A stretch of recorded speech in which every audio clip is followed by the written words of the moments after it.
자고 장로 여기 있는 분들에게 이렇게 인사해 보도록 하겠습니다. 거짓된 마음을 가득 담아서 당신을 만나려고 포구가 멈췄나 봅니다. 이렇게 한번 가보도록 하겠습니다. 자, 인사할까요? 당신을 만나려고 포구가 멈췄나 봅니다. 당신 때문에 비가 멈췄나 봐요. 말도 안 되는 얘기지만 한번 얘기해 보겠습니다. 훌륭합니다. 오케이. 저희가 9월에는 우리 지금 만나라는 제목으로 누가복음 7장에 나와 있는 예수님을 절실히 만나고 싶어 했던 사람들의 이야기를 하고 있습니다. 지난주에는 우리 이규영 목사님께서 아주 잘 해주셨고요. 오늘 계속해서 이어갈 건데요. 오늘 같이 보실 이야기는 누가복음 7장 11절부터 17절입니다. 저랑 여러분이 한 절씩 한 것만 읽어보도록 할게요. 저 한 절, 여러분 한 절 그렇게 갈게요.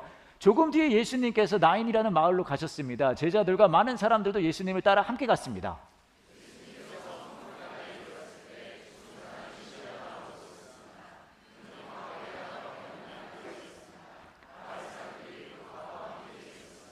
주께서 그를 보시고 불쌍하게 여기셨습니다. 예수님께서 아이의 어머니에게 말씀하셨습니다. 울지 마라.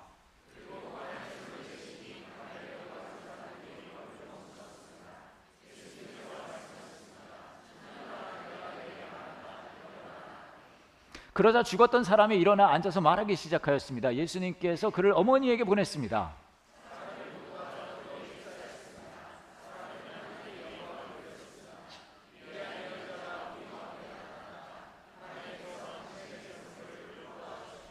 Everybody!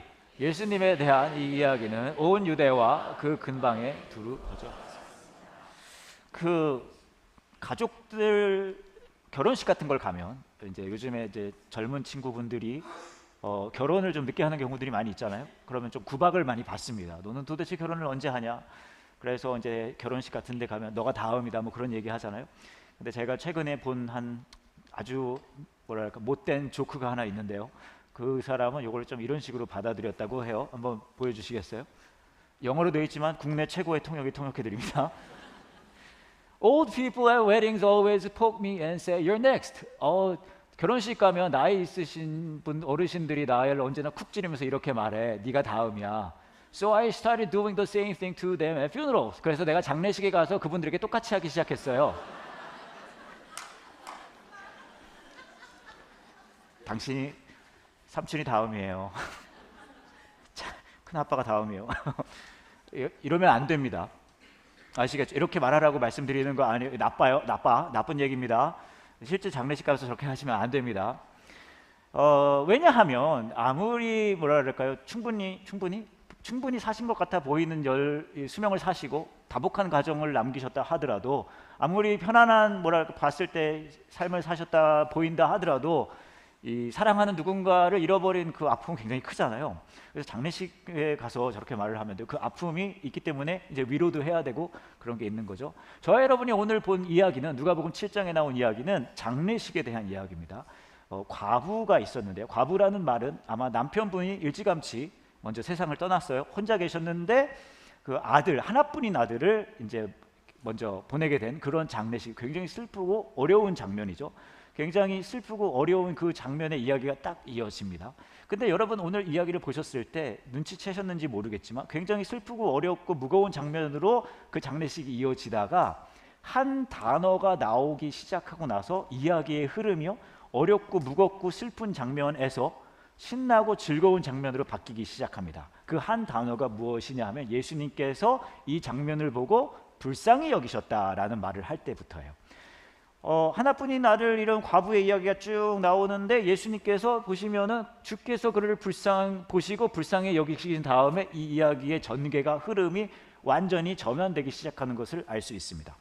이게 근데 불쌍히 여기셨다는 말, 이게 사실 제가 그래서 이게 어떤 말일까? 그래서 제가 좀 봤거든요. 근데 성경은 여러분 뭐 아시는 분들 다 아시겠지만 우리말로 원래 쓰여진 게 아닙니다. 이 원래는 헬라어라고 쓰여졌어요. 다른 나라 말인데 헬라어로 쓰여졌거든요. 헬라어로 이 불쌍히 여기다는 말이 어떤 말인지 궁금해서 찾아봤는데요. 이렇게 생겼습니다. 보여주시겠어요? 예쁘게 생겼죠? 무언가 격정적이지 않습니까? 이렇게 생겼어요. 그래서 여러분에게 이 말을 오늘 알려드리려고 해요. 이 단어 하나 가르쳐드리고 싶습니다. 이 말은요, 이렇게 읽어요. 스플랑그니조마이라고 읽습니다. 스플랑그니조마이. 되게 어렵지 않습니까? 벌써부터 따라하시는 분들 계시네. 자, 한번 다 같이 한번 따라해 볼까요? 스플랑그니조마이. 왜 이렇게 잘해요? 이게 되게 어려운 말인데, 이 스플랑그니조마이라는 말이 불쌍히 여긴다라는 말이에요. 스플랑그니조마이. 그래서 제가 궁금해서 도대체 이 단어는, 이 스플랑그니조마이라는 말은 성경에 어디서 쓰였을까 좀 찾아봤거든요. 굉장히 많이 나옵니다. 다 보여드릴 수는 없고 몇 개만 선정해서 제가 여러분들에게 성경에서 이 단어가 쓰였을 때 어떻게 쓰였는지 보여드리려고 합니다. 보여주시겠어요? 성경 말씀 엄청 읽을 거예요. 자, 갑니다. 마태복음 9장입니다. 예수님께서 모든 성읍과 마을을 두루 다니셨습니다. 예수님께서는 유대인의 회당에서 가르치기도 하시고 하나님 나라에 대한 기쁜 소식을 전하기도 하셨습니다. 그리고 온갖 질병과 고통을 치료해 주셨습니다. 왜 그렇게 치료해 주셨을까요? 왜 그렇게 했을까요? 예수님께서는 사람들을 어떻게 여겼다고요?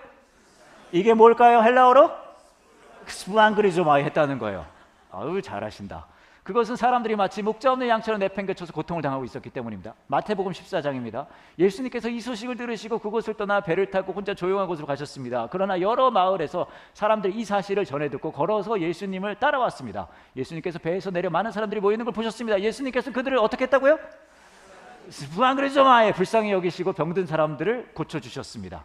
마태복음 15장입니다. 예수님께서 제자들을 부르시고 말씀하셨습니다. 이 많은 사람들이 나와 함께 3일 동안이나 있었는데 먹을 것이 없으니 라고 이제 밥을 곧 주실 거예요. 왜 밥을 주십니까? 배고픈 사람들에게. 그들을 보고 어떻게 했다고요?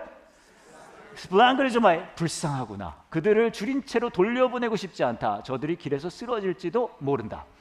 다음 말씀 보시면 마태복음 18장입니다. 이건 예수님께서 한 이야기를 해주시는 거예요. 빚을 많이 진 종이 빚을 갚을 수 없는 상황에 있을 때의 얘기입니다. 그 종은 왕에게 돈을 갚을 수가 없었다. 그래서 주인은 종에게 아내와 자녀들과 가진 것을 다 팔아 빚을 갚으라고 명령했다. 종은 주인의 무릎 아래 엎드려 빌었다. 기다려 주십시오. 제가 모든 것을 갚겠습니다. 자, 이 상황에서는 이 주인이 빚을 못 갚는 종을 두드려 패야 됩니다. 혼내줘야 돼요. 하지만 그렇게 하지 않습니다. 왜 그렇게 하지 않았을까요? 주인은 그 종을 어떻게 여겼다고요? 스플랑그니조마이. 이제는 한국말로 읽지도 않으시네요. 불쌍히 여기고 풀어주며 빚을 없었던 것으로 해주었다. 마태복음 20장입니다. 예수님께서 가던 길을 멈추시더니 그 사람들을 불러 말씀하셨습니다. 내가 너에게 무엇을 해주길 원하느냐? 그들이 대답했습니다. 주님, 눈을 뜨기를 원합니다. 눈을 뜨고 싶은 사람들이요? 눈이 안 보이는 분입니다. 왜 그런데 예수님께서 이 사람들을 고쳐주셨을까요? 예수님께서 그 보지 못하는 사람들을 어떻게 하겠다고요? 스플랑그니조마이, 불쌍히 여기시고 그들의 눈을 만지셨습니다. 그 즉시 그들은 시력을 회복하였습니다. 그리고 나서 그들이 예수님을 따랐습니다. 그 다음에 보시면 마가복음입니다. 엄청 많죠? 1장이에요. 어떤 문둥병 환자가 예수님께 와서 무릎을 꿇고 간청했습니다. 선생님께서 원하시면 저를 깨끗하게 하실 수 있습니다. 예수님께서 이 사람을 깨끗게 하십니다. 왜 깨끗게 하십니까? 그 사람을 어떻게 했다고요? 스플랑그니조마이, 불쌍히 보셨습니다. 그래서 손을 내밀어 그를 만지며 말씀하셨습니다. 내가 원하니 깨끗해져라. 누가복음 10장입니다. 이번에 어떤 사마리아 사람이, 굉장히 유명한 얘기입니다. 강도 만난 사람이 있는데 두 사람 그냥 지나갔어요. 사마리아 사람은 그냥 안 지나갑니다. 왜 안 지나갔을까요? 그 길을 여행하다 그가 있는 곳에 이르렀다. 사마리아 사람이 그를 보고 어떻게 여겼다고요? 스플랑그니조마이, 불쌍히 여겼기 때문에 다가간 거예요. 그래서 그 사람에게로 가서 그의 상처에 올리브 기름과 포도주를 붓고 붕대로 감쌌다. 그리고 그를 자기의 짐승에 태우고 여관으로 데리고 가서 그를 정성껏 보살펴 주었다. 그리고 누가복음 15장입니다. 여러분 매우 잘 아는 이야기고 지난번에 저희가 침례 시리즈 할 때 누가복음 15장 얘기를 했죠. 누가복음 15장으로 이렇게 말합니다. 일어나 아버지께 돌아가 말해야겠다. 이 탕자가 정신 차린 거예요. 집에 가야 되겠다. 근데 이렇게 말합니다. 아버지, 저는 하나님과 아버지 앞에 죄를 지었습니다. 저는 더 이상 아버지 아들이라고 부를 자격이 없습니다. 저를 아버지의 품꾼 가운데 하나로 여기십시오. 그 아들은 일어나 아버지에게로 갔다. 이 아들은 생각한 거예요. 나는 이제 아들의 자격이 없다. 나는 이제 그냥 품꾼으로 아버지 집에 취직해야겠다. 그렇게 간 거예요. 그런데 아버지는 아들을 그렇게 맞지 않습니다. 아들로 맞아요. 왜요?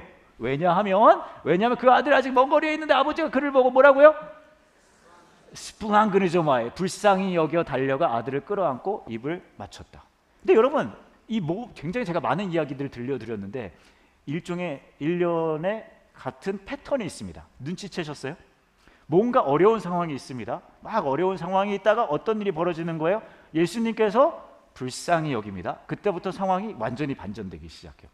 저와 여러분, 우리 삶 속에 예수님이 우리 삶 속에 일해 주셨으면 좋겠다. 그러면 우리 뭘 합니까? 뭔가 되게 막 열심히 하고 막 더 기도하고 더 말씀하고 그럴 수 있어요. 그러면 될 수도 있습니다. 그런데 오늘 받은 이야기를 보면 그 키가 뭔 거예요? 그 변화의 시작이 뭐라고 얘기하는 거예요? 예수님이 불쌍히 여기신다는 거예요. 불쌍히 여기신다.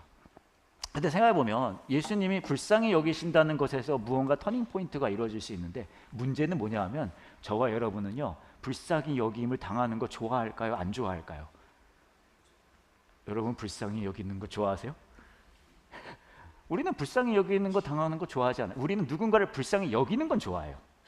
누가 쉽지 않습니다. 상황이 어렵습니다. 형편이 어렵습니다. 그러면 나는 그 사람을 불쌍히 여기고 싶습니다. 근데 내가 그 대상이 되는 거, 내가 불쌍히 여김을 당하는 건 원치 않아요. 근데 여기서 이제 모순이 발생하는 거죠. 예수님이 우리 삶 속에 일하셨을 때는 불쌍히 여기시는 것부터 시작이 되는데 나는 내가 불쌍히 여김을 당하는 것을 원치 않는다는 거예요. 왜 우리는 불쌍히 여기는 것을 원치 않을까요? 왜냐하면 우리가 사는 이 세상은요 불쌍한 사람들 좋아하지 않아요. 왜냐? 우리는 언제나 잘되고 온전하고 성공하는 그것 위주로 그것을 목표로 살아오는 세상에 살고 있기 때문입니다. 제가 얼마 전에 재밌는 걸 하나 봤는데 연령별 성공의 모습이라는 약간 뭐 짤이라고 하나요? 그림 이게 얘기입니다. 한번 보여드릴게요. 여러분들 성공한 사람인지 아닌지 한번 생각해 보세요. 이렇게 갑니다. 10대에는 성공한 아버지를 뒀으면 성공, 20대는 학벌이 좋으면 성공, 30대는 좋은 직장에 다니면 성공, 40대에는 2차 쏠 수 있으면 성공, 50대는 공부 잘하는 자녀 있으면 성공, 60대는 아직 돈 벌고 있으면 성공, 70대는 건강하면 성공, 80대는 본처가 밥차를 주면 성공, 90대에는 전화 오는 사람 있으면 성공, 100세는 아침에 눈 뜨면 성공. 그러니까 연령별로 성공의 기준이 다르다는 거예요. 모르겠어요. 여러분 지금 성공하고 계신지 실패하고 계신지 잘 모르겠습니다.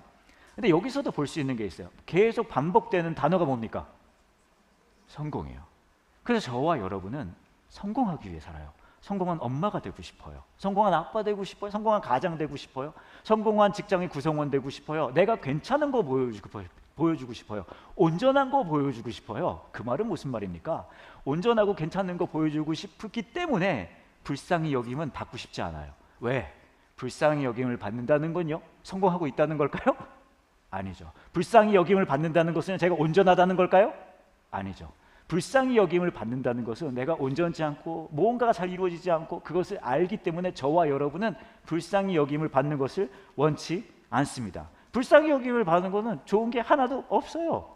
근데 문제는 예수님이 우리 삶 속에 일하시기 시작할 때 언제나 스플랑그네조마이 불쌍히 여기심부터 시작한다는 거예요. 여기서 저와 여러분의 삶에 모순이 발생하기 시작합니다. 그래서 더 대단한 건요, 내가 부족하고 온전치 못한 모습을 다른 사람한테 보여주고 싶지 않아서 계속해서 우리는요 괜찮은 척합니다.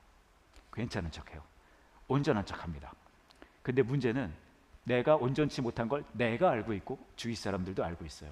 제가 최근에 본 영상이 하나 있는데요, 한 여학생이 대학을 가려고 약간 면접 인터뷰 영상 같은 걸 찍는 거예요. 근데 이게 부모님이랑 같이 찍어야 되는 건가 봐요. 그래서 부모님을 양쪽에 놓고 면접 영상을 찍어서 학교에 보내는 그거를 영상을 찍고 있는 장면인데요. 그게 흥미로워서 여러분에게 보여주려고 가져왔습니다. 영상 한번 보여주시겠어요? Hi, my name is Jian Murli. These are my parents. My student number is 1761029. So how do I start my day? Every day I wake up at 5 o'clock and... Stupid guys. I wake up at 5 o'clock and I go for a jog. Hey, delete that thing. Stop it, it is it. Oh. And then I come back at 6 and at that time my parents wake up, so I make breakfast for everyone.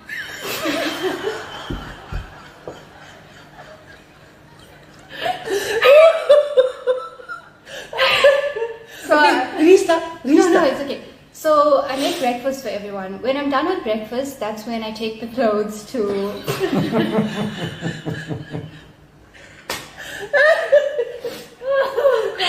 That's when I take the clothes and put it in the washing. At 8 o'clock I start with my uni work and I try to do as much as possible so I can make lunch for everyone. Now you're overdoing it. That's bullshit. What your mother and father is doing then? So, things are really tough at home because my dad recently lost his job.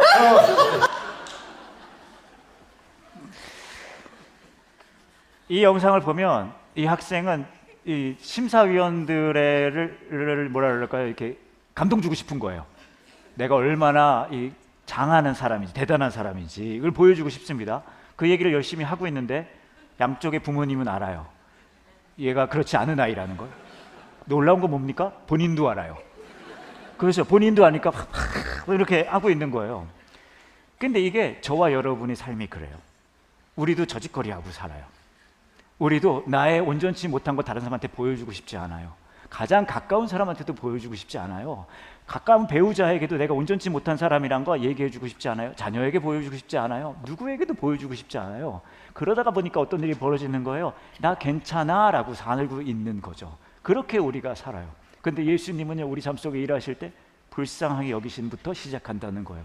근데 어떻게 그게 말이 됩니까? 어떻게 그걸 인정할 수 있습니까? 어떻게 안 괜찮아도 괜찮다는 것을 우리가 받아들일 수가 있어요? 그거 쉽지 않은 일이란 말이죠. 근데 여기서 흥미로운 게 있습니다. 뭐가 흥미롭냐면요, 불쌍히 여기는 마음 있잖아요. 불쌍히 여기는 마음, 이 스플랑그니조마이, 불쌍히 여기는 마음은 어떤 의미에서는 약간 호감이거든요. 근데 불쌍히 여기는 마음의 이 호감은 일반적인 호감하고는 좀 달라요. 일반적인 호감은요, 조건이 괜찮으면 호감이 커져요. 잘생겼다, 예쁘다, 뭐 조건이 좋다, 막 그러면은 막 호감이 더 커지는 거예요. 좋은 마음이 커집니다. 그게 일반적인 호감이에요. 근데 불쌍히 여기는 마음은 반대입니다. 불쌍히 여기는 마음은요, 온전치 못하고 부족할수록 더 호감이 커져요. 제가 저희 교회에 이렇게 보니까 요즘 퇴직하시는 분들이 많이 늘어나고 있어요. 그러면 이제 퇴직하신 남자분하고 그 아내분하고 이렇게 교회에 오십니다. 그럼 제가 이제 스몰 토크를 하고 싶어요. 정말 가벼운 대화 있잖아요. 그래서 가볍게 여쭤보는 거예요. 그 남자분에게, 그 남자 집사님한테, 집사님 퇴직하셨는데 이제 즐겁게 잘 쉬면서 재밌게 살고 계세요? 라고 여쭤봅니다. 그럼 남자분께서 답을 안 하시고 옆에 있는 여자 집사님이 말을 끊임없이 하시기 시작해요. 이런 말씀을 주로 하세요. 아이고 목사님 말도 마세요. 말도 마요. 아우 진짜 내가 말을 말아야지 하면서 말을 계속하세요.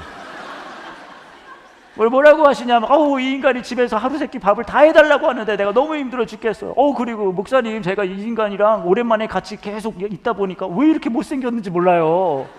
얼굴도 못생겨져, 냄새나, 그리고 코털은 왜 이렇게 많이 나고, 그리고 같이 이렇게 누워있으면 온도 차이가 너무 많이 나가서 각방 써야 되고, 그리고 내가 어디 친구들이랑 만나러 가려고 그러면 자꾸만 집에 있는 강아지처럼 나를 계속 쳐다보고 있고, 정말 너무 힘들어 죽겠어요. 막 보니까 냄새나고 못생기고 막 그런 얘기를 하시는 거예요.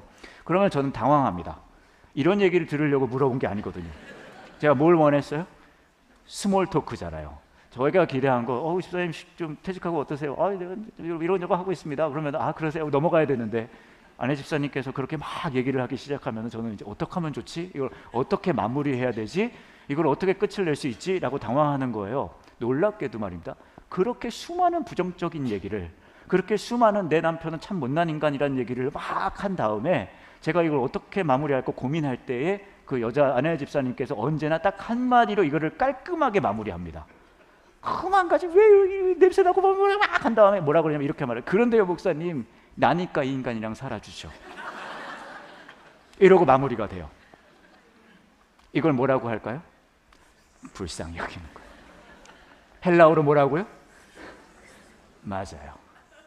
뭐라 그러는 거예요 이분은? 제가 보니까요, 결혼할 때는 이 정도는 아니었는데 퀄리티가 점점 떨어져서 퇴직하고 오니까 감당할 수 없을 정도의 상태가 됐습니다. 그런데 놀랍게도요 목사님, 이런 상태인데요, 나니까 살아주는 거예요. 내가니까 불쌍히 여겨주는 거예요. 왜요? 상태가 안 좋을수록, 괜찮지 않을수록 불쌍함의 마음은 더 클 수밖에 없거든요.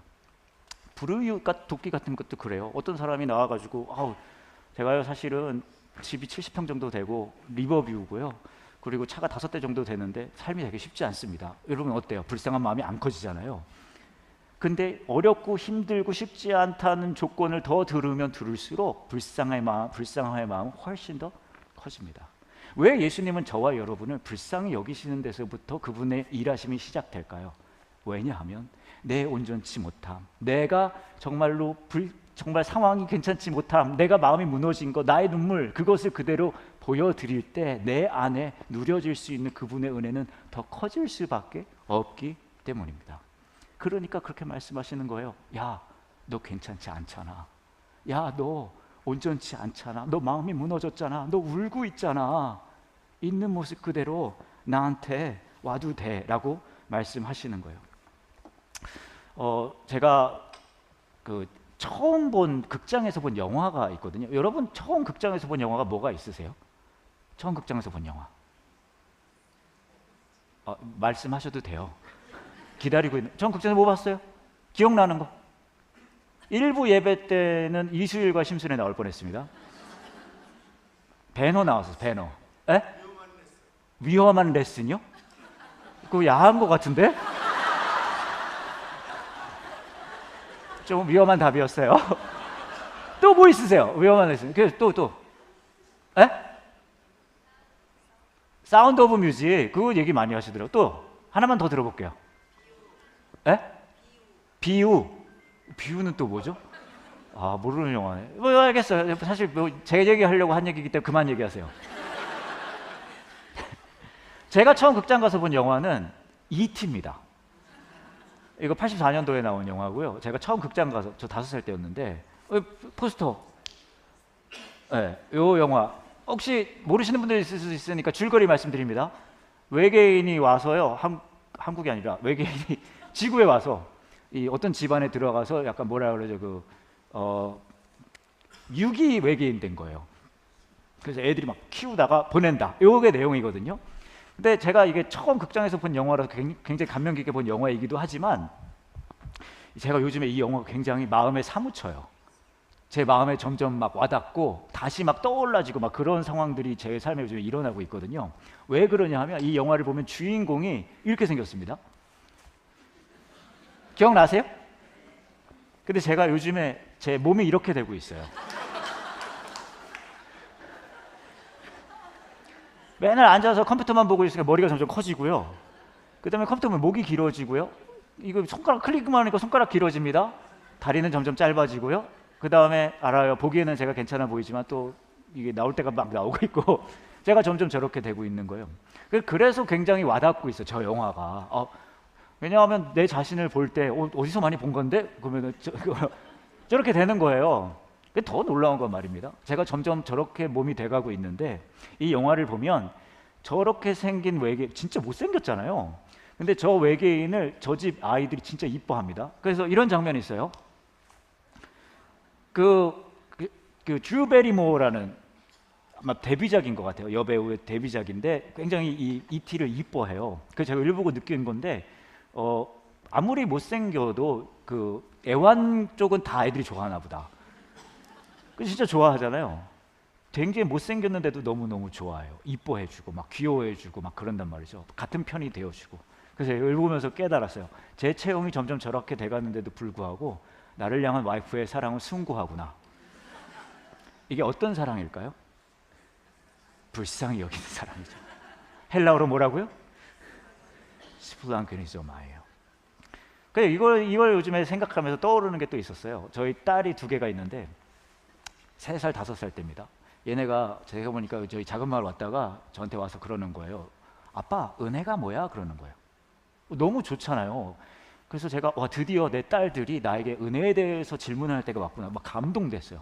그래가지고 제가 막 내가 진짜 그럼 은혜에 대해서 잘 가르쳐줘야 되겠다. 막 설명을 한 거예요. 야, 은혜는 뭐냐 하면 정말 자격도 없고 부족하고 온전치 못하고 막 형편없는 그런 거를 데려다가 무조건적으로 이뻐해주고 품어주고 막 그게 은혜야라고 딱 얘기를 해줬어요. 얘네가 이해한 것 같더라고. 막 고개를 끄덕거리면서 그렇구나. 그러더니 이제 저희 둘째 딸 제나가 그 당시 3살이었습니다. 저한테 그러는 거예요. 아빠, 그러면 엄마가 아빠랑 같이 살아주는 게 은혜야? 이러는 거예요. 마음 깊은 곳에서부터 아니라고 하고 싶었습니다. 하지만 인정할 수밖에 없었어요. 맞아, 그게 은혜야. 왜 그럴까요? 부족함이 클수록 불쌍함의 힘은 더 커지니까요. 저와 여러분은 이 예배의 자리에 뭐하러 옵니까? 알아요? 많은 분들이 정신 차려보니까 와 계시죠. 습관성 교회 출석증이 있으시잖아요. 어느새 정신 차려보니까 한밭에 주차를 하고 있고 저길 건너서 여기 온다. 도대체 우리는 왜 여기에 모입니까? 알아요. 막 마음 같아서는 내가 얼마나 잘하고 있고 이런 거 보여주면 너무 좋잖아요. 저 여러분들이 그런 삶이 있기를 축원합니다. 하지만 우리가 이곳에 모이는 이유는 우리가 얼마나 성공하고 있고 괜찮은지를 보여주고 다시 음미하기 위해 오는 게 아닙니다. 다시 현찮고 부족하고 온전치 못한 모습으로 다시 이곳을 찾는 거죠. 왜요? 그래야 예수님이 나를 그 불쌍히 여기신 것을 누릴 수 있으니까요. 그 은혜를 다시 누릴 수 있으니까요. 근데 그거를 우리가 어떻게 실감할 수 있을까요?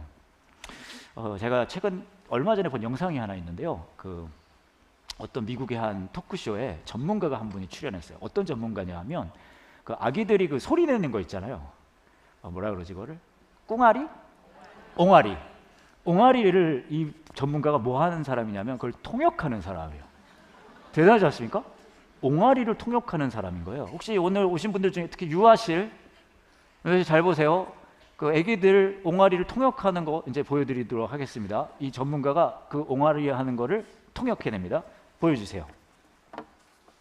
Okay, the first word is ne. Ne. And this is the word for hunger. Yeah. That's right.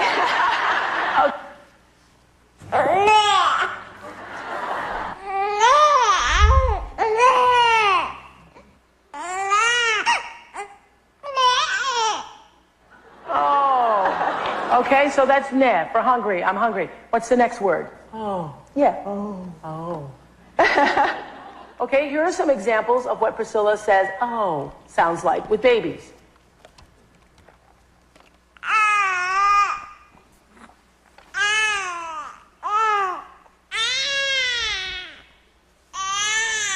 This is the word he. Okay, here's what sounds like.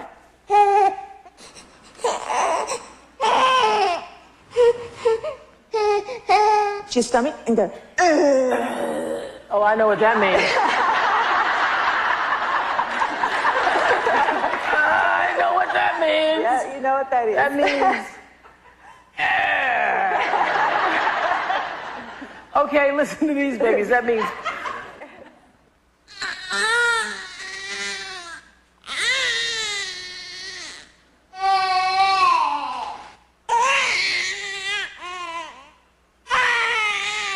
The next one is eh.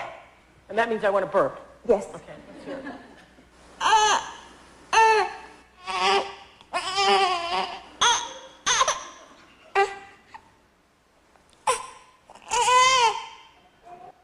여기까지입니다. 신기하지 않아요? 아니 저는 그래서 저 이거 편집하느라고 제가 저거 다 자막 다 달았거든. 국내 최고의 통역의 자막을 달았습니다. 그거 하고 있었는데 몇 번을 봤잖아요, 돌려서. 근데 저는 구분이 안 가는 거예요. 특별히 뒤에 두 개가 구분이 이게 응가마력도 하고 트름은 똑같은 것 같은데 이게 똑같잖아요. 너무 구분이 안 가는 거예요. 그래서 제가 와이프한테 보여줬거든요. 이런 게 있대. 그랬더니 저희 와이프가 놀라운 얘기를 하는 게 본인은 이미 알고 있었대요. 엄마들은 이미 안다는 거예요. 그래서 와 진짜 대단하다.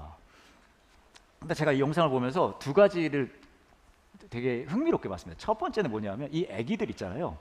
이 아기들은 그 자신이 불편하고 힘들다는 것을 감추지 않아요. 그냥 합니다. 상대가 알아듣든 못하든 그냥 해요. 너가 알아듣으면 배고파 이거 한단 말이죠.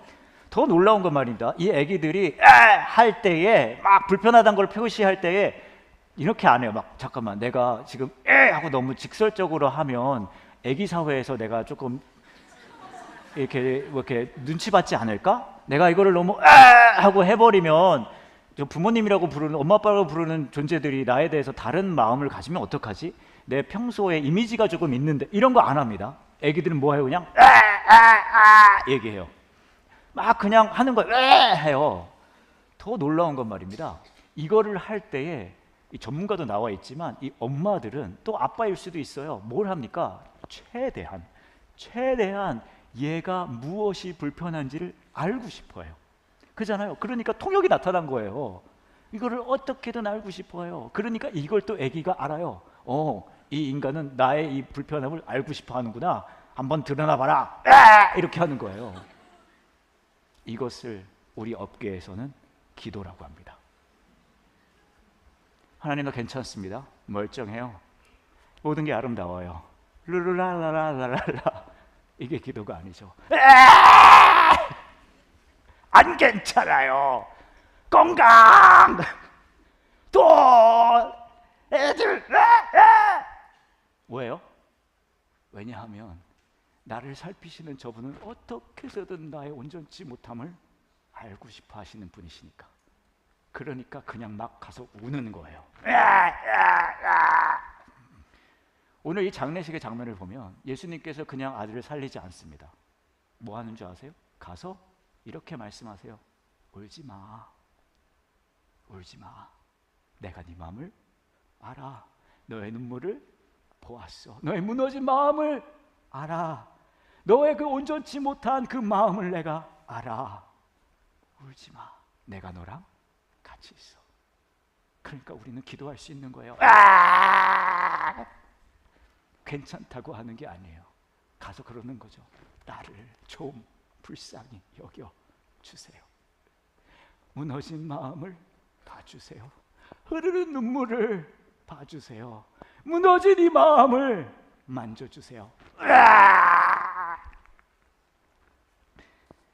그걸 어떻게 믿을 수 있을까요?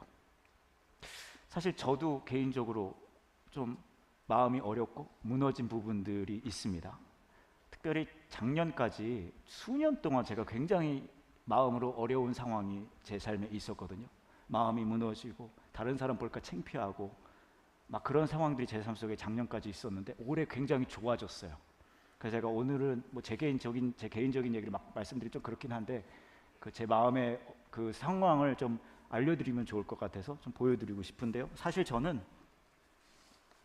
한화 이글스 팬입니다.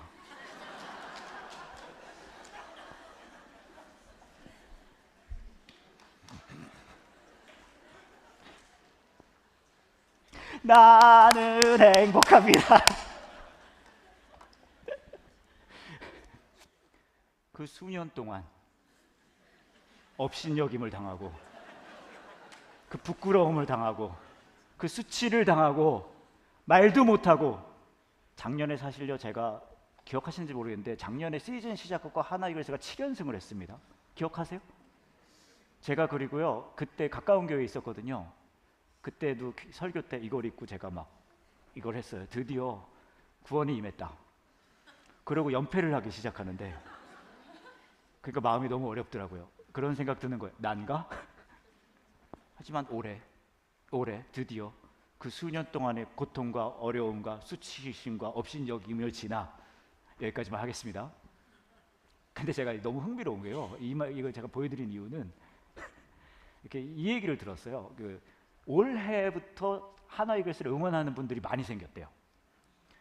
그런데 그분들은 막 와서 이제 응원을 하는 거예요. 하나 이글스 와 나는 행복합니다 막 해요. 근데 이분들이 신기한 걸 본 거예요. 뭘 봤냐? 저쪽에 다른 팬들이 울면서 응원을 하더래요. 울면서. 왜 그럴까요? 그분들은 전부터 팬인 거예요. 어려움의 시간을 거쳐서 여기 이제 보니까 이걸 하고 있는 거예요. 예전에 이 한화 이글스 관련돼서 짤이 돌았습니다. 이 뭐죠? 사진이요. 이런 거예요. 보여주시겠어요?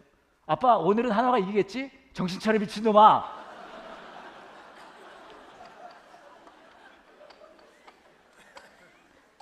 이게 예전에 뜨던 짤이에요. 정신 차려 좀! 근데 요즘은요 올해 들어선 이런 그림이 돕니다. 아빠 오늘도 한화가 이기겠지? 당연하지 미친놈아. 아들은 늘 미친놈이에요. 근데 보세요.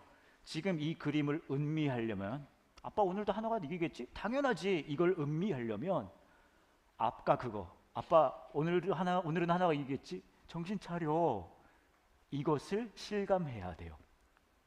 그것을 실감해야 오늘 주어진 이 은혜를 누릴 수 있어요. 우리는 그렇게 말합니다. 예수 안에서 하나님 안에서의 누리는 기쁨은 무엇입니까? 만사가 형통하고 하는 것마다 다 잘 되고 그랬으면 정말 좋겠습니다. 꼭 그런 일이 있기를 원해요. 그런 일이 있을지어다. 그리고 저를 기억해 주세요. 하지만 신앙의 능력은 거기서 오는 게 아니죠. 그리 아니하실지라도 나의 부족한 모습을, 온전치 못한 모습을, 마음이 무너진 모습을, 끝없이 흐르는 눈물을, 한없이 불안한 나의 마음을 끝까지 찾아오셔서 울지 마. 내가 너랑 같이 있어. 그리고 더 나아가서 내가 너를 불쌍히 여겨. 너의 온전치 못함이 클수록 너를 향한 나의 사랑은 더욱더 클 거야. 네가 이것을 누리기를 원해 라고 말씀하신다는 거예요. 어떻게 믿을 수 있어요? 오늘 이 이야기에서 과부는 하나뿐인 아들을 잃어버린 그 큰 슬픔에 잠겨 있습니다. 그럼 생각할 거예요. 하나님 이 마음을 아십니까? 근데 그렇게 생각하는 저와 여러분을 하나님은 똑같이 장래의 자리로 부르십니다. 어떤 장래의 자리인가요? 하나뿐인 아들을 내어놓으신 그 장래의 자리죠. 저와 여러분을 향한 그 사랑을 완성하시기 위해, 온전케 하시기 위해 모든 것을 쏟아부은 그 십자가의 자리로 저와 여러분을 다시 부르십니다. 그리고 말씀하시는 거예요.